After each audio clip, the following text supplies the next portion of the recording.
మేము ఫస్టే చెప్పినాము, ఒక బిల్లు ఒక రెజల్యూషన్స్తో అసెంబ్లీ రెజల్యూషన్తో 42% రిజర్వేషన్ రావు. రెండోది అమెండ్మెంట్ చేయాల్సిన అవసరం కూడా ఉన్నది అని చెప్పినాము. నేను మాట్లాడిన తర్వాత వీళ్ళు అప్పుడు అమెండ్మెంట్ తీసుకురావడం జరిగింది 285ని. అమెండ్మెంట్ తీసుకొచ్చిన తర్వాత దానికి మళ్ళీ గవర్నరు అసెంట్ కానీ ప్రెసిడెంట్ అసెంట్ కానీ ఉంటుంది, దానికి సమయం ఉంటుంది.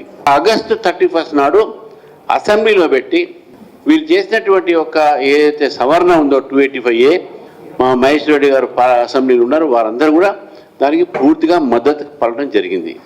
గవర్నర్ దగ్గరకు పంపించేటువంటి బిల్లు 3 నెలలు గవర్నర్కు సమయం ఉంటుంది. గవర్నర్ గారు దాన్ని ప్రెసిడెంట్ దగ్గర పంపించినా వారి దగ్గర ఉంచుకున్నా 3 నెలల సమయము వెయిట్ చేయాల్సిన అవసరం ఉన్నది.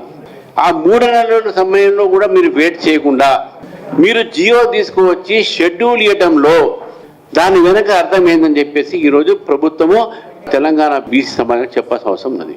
ఇది ప్రీమెచ్యూర్, తొందరపడి కోడి కూసింది. ఇది తొందరపడి కోడి కూసి కేవలం అడ్వాంటేజ్ కోసం మాత్రం, రాజకీయ అడ్వాంటేజ్ కోసం.